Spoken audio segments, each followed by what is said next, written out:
Hello everyone, welcome to this channel. I am CS Ritu. आज का video है Vedanta limited पे। वेदांता लिमिटेड से रिलेटेड दो बड़ी न्यूज़ के बारे में हम आज के इस वीडियो में जानेंगे। पहली न्यूज़ है वेदांता लिमिटेड से रिलेटेड कि क्या वेदांता लिमिटेड स्टेक सेल करने वाली है। इस न्यूज़ का क्लैरिफिकेशन NSE ने भी वेदांता लिमिटेड से मांगा है। इस क्लैरिफिकेशन के हिसाब से वेदांता लिमिटेड से पूछा गया है क्या अर्ली जून में वेदांता लिमिटेड अराउंड 10,000 करोड़ के शेयर सेल करने वाली है या नहीं करने वाली है। इस पर कंपनी का रेस्पॉन्स भी आ गया है। सो इस न्यूज़ के बारे में हम इस वीडियो में जानेंगे। इसके अलावा वेदांता की ultimate holding company Vedanta resources limited ने अपने ईयर एंडेड मार्च 31, 2024 के नंबर्स डिस्क्लोज किए हैं। कैसे नंबर्स है, क्या इंपैक्ट हमें कल स्टॉक में देखने को मिल सकता है, इसके बारे में भी हम आज के इस वीडियो में जानेंगे। इसके अलावा वेदांता रिसोर्सेज की डेट पोजीशन और पूरे ग्रुप की डेट पोजीशन को भी समझेंगे। सो बिना किसी देरी के वीडियो को स्टार्ट करते हैं।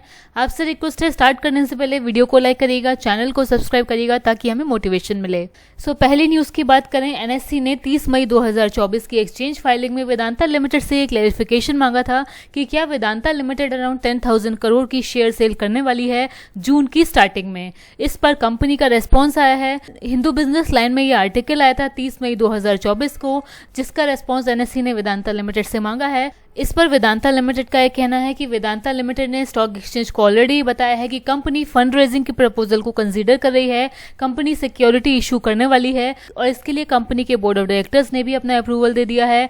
अब कंपनी सिक्योरिटी इशू के लिए अपने शेयर होल्डर्स से भी अप्रूवल ले रही है। कंपनी ने इस एक्सचेंज फाइलिंग में ये भी बताया है। इसके अलावा कोई और ऐसी इन्फॉर्मेशन नहीं है जो एक्सचेंज को डिस्क्लोज होना बाकी रह गया है। सिक्योरिटी इशू की बात करें तो कंपनी ने अपने शेयर होल्डर से अप्रूवल मांगा है अराउंड 8500 करोड़ की सिक्योरिटी इशू करने के लिए, और इसके लिए कट ऑफ डेट है मई 17, 2024। सो जो भी इस डेट पे इस कंपनी के शेयर होल्डर से उन शेयर होल्डर से ये अप्रूवल मांगा गया है कि क्या कंपनी ये सिक्योरिटी इशू कर सकती है या नहीं कर सकती। इस मैटर में वोटिंग भी होनी है और वोटिंग कमेंस हो चुकी है 23 मई 2024 को और ये वोटिंग फिनिश होगी 21 जून 2024 को। अब कंपनी कौन सी सिक्योरिटी इशू करने वाली है, क्या मोड है, क्या रेजोल्यूशन पास हुआ है कंपनी में, ये भी जान लेते हैं। तो यहाँ पर कंपनी 8500 करोड़ की सिक्योरिटी इशू करने वाली है। इसके लिए अपने शेयर होल्डर से अप्रूवल ले रही है। कंपनी ने एक्सचेंज फाइलिंग में ये बताया है कि कंपनी 8500 करोड़ की सिक्योरिटीज ग्रीन शू ऑप्शन के साथ भी इशू कर सकती है और इसके बिना भी इशू कर सकती है। ये सिक्योरिटीज कंपनी इशू करेगी प्राइवेट प्लेसमेंट बेसिस के थ्रू, क्वालिफाइड इंस्टीट्यूशनल प्लेसमेंट के थ्रू। कंपनी ये सिक्योरिटी फर्दर पब्लिक ऑफरिंग यानी कि FPO के थ्रू भी इशू कर सकती है। Company fully partly optionally convertible debenture भी इशू कर सकती है, वारंट्स भी इशू कर सकती है और securities convertible into equity share भी इशू कर सकती है, GDR भी इशू कर सकती है, ADR भी इशू कर सकती है और फॉरेन करेंसी कन्वर्टेबल बॉन्ड्स भी इशू कर सकती है। इस सिक्योरिटी इशू में कोई भी सब्सक्राइब कर सकता है, इंडियन इन्वेस्टर भी सब्सक्राइब कर सकते हैं और फॉरेन इन्वेस्टर भी सब्सक्राइब कर सकते हैं। बट कंपनी ने यह भी बताया है कि ये सिक्योरिटी इशू सिर्फ क्वालिफाइड इंस्टीट्यूशनल बायर यानी कि बड़े बायर्स के लिए ही किया जाएगा और ये सिक्योरिटी इशू कंपनी कंप्लीट कर लेगी within 365 days from date of passing और special resolution by members of the company. मतलब कि जब कंपनी के मेंबर्स इस स्पेशल रेजोल्यूशन को अपना अप्रूवल देंगे उसके विद इन 365 डेज कंपनी को ये इशू कंप्लीट करना होगा। इसकी अदर डिटेल्स की बात करें तो डिविडेंड पे उन शेयर होल्डर्स के भी ऐसे ही राइट होंगे जैसे एग्जिस्टिंग शेयर होल्डर्स के हैं। और ये सिक्योरिटीज जो कंपनी इशू करने वाली है इनका टेन्योर 60 मंथ से ज्यादा नहीं होगा डेट ऑफ अलॉटमेंट से। इसके अलावा ये जो सिक्योरिटीज कंपनी इशू करेगी इनका लॉक इन पीरियड होगा 1 ईयर का अलॉटमेंट की डेट से, मतलब 1 ईयर तक क्वालिफाइड इंस्टीट्यूशनल बायर इन शेयर्स को सेल भी नहीं कर पाएंगे। क्या आप वेदांता के इस 8500 करोड़ के सिक्योरिटी इशू को अपना अप्रूवल देते हैं? कमेंट करके अपना व्यू हमें जरूर बताइए। इसके अलावा वेदांता की ultimate holding company Vedanta resources ने अपने नंबर्स भी डिस्क्लोज किए हैं। कैसे नंबर्स हैं चलिए जानते हैं।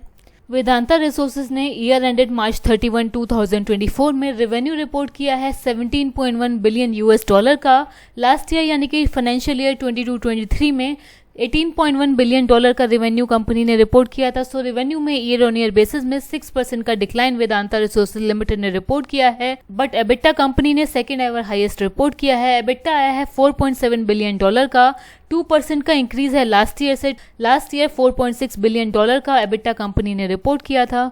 प्रॉफिट की बात करें, profit attributable to equity shareholder before special item company ने रिपोर्ट किया है 31 मिलियन $, का, जो कि लास्ट ईयर था 49 मिलियन $। सो यहाँ पर 37% का डिक्लाइन है कंपनी के profit attributable to equity shareholders. But ROC में इंप्रूवमेंट कंपनी ने रिपोर्ट किया है। ROC 25% आया है फाइनेंशियल ईयर 23-24 में, जो कि लास्ट ईयर 20% था। इसके अलावा डेट की पोजीशन भी जान लेते हैं। कंपनी ने अपने ग्रॉस डेट को रिड्यूस किया है। $14.3 बिलियन का ग्रॉस डेट है जो कि $15.4 बिलियन का था लास्ट ईयर। सो यहाँ पर डेट में रिडक्शन हुआ है। नेट डेट की बात करें तो नेट डेट है $12.3 बिलियन का, जो कि लास्ट ईयर $12.7 बिलियन था। तो नेट डेट भी रिड्यूस हुआ है, ग्रॉस डेट भी रिड्यूस हुआ है। और लिक्विडिटी पोजीशन स्ट्रांग है। कैश एंड कैश इक्विवेलेंट्स है $2 बिलियन के, जो कि लास्ट ईयर $2.6 बिलियन के थे। Net debt to EBITDA improve हुआ है, 2.6 टाइम हो गया है, जो कि लास्ट ईयर 2.8 टाइम्स था। डिटेल में नंबर को समझे। रेवेन्यू आया है $17,128, जो कि लास्ट ईयर $18,141 था, 6% का डिक्लाइन है। एबिटा आया है $4,718, जो कि लास्ट ईयर $4,618 था, 2% का इंप्रूवमेंट है। एबिटा मार्जिन में भी इंप्रूवमेंट है, लास्ट ईयर 25% था, फाइनेंशियल ईयर 23-24 में 28% का है। ऑपरेटिंग प्रॉफिट में भी इंप्रूवमेंट है। ऑपरेटिंग प्रॉफिट $3,471 मिलियन का है, 15% का इंप्रूवमेंट है। प्रॉफिट फॉर द ईयर आया है $99 मिलियन, लास्ट ईयर से 88% का डिक्लाइन है। और अंडरलाइंग एट्रीब्यूटेबल प्रॉफिट कंपनी ने रिपोर्ट किया है $45 मिलियन का, यहाँ पर 48% का डिक्लाइन है। सो प्रॉफिट में डिक्लाइन है, रेवेन्यू में भी डिक्लाइन है। एबिटा मार्जिन में इंप्रूवमेंट कंपनी ने रिपोर्ट किया है। इस ईयर में प्रॉफिटेबिलिटी में बड़ा डिक्लाइन नजर आया है वेदांता रिसोर्सेज के केस में। ये इसीलिए हुआ है बिकॉज वेदांता लिमिटेड के लेवल पे न्यू टैक्स रिजीम का अडॉप्शन हुआ है। इसकी वजह से $771 मिलियन का डिक्लाइन कंपनी ने दिखाया है और इसी की वजह से प्रॉफिट आफ्टर टैक्स में रिडक्शन है। ओवरऑल नंबर्स को समराइज किया जाए, रेवेन्यू में डिक्लाइन है, एबिटा में इंप्रूवमेंट है, मार्जिन में इंप्रूवमेंट है, बट प्रॉफिटेबिलिटी में बड़ा डिक्लाइन है न्यू टैक्स रिजीम के एडॉप्शन की वजह से। हाईलाइट में ये भी हमें ध्यान रखना है कि डेट में रिडक्शन हुआ है वेदांता रिसोर्सेज के लेवल पे। कंपनी का नेट डेट जो कि लास्ट ईयर $12,730 मिलियन का था, वो रिड्यूस होके $12,349 मिलियन का हो गया है। कंपनी का ग्रॉस डेट जो लास्ट ईयर $15,358 मिलियन का था, वो रिड्यूस होके $14,330 मिलियन का हो गया है। सो ये दो इंपॉर्टेंट न्यूज़ हैं जो वेदांता लिमिटेड की तरफ से आई हैं। आज के वीडियो में इतना ही। लाइक करिए, चैनल को सब्सक्राइब करिए। Thank you.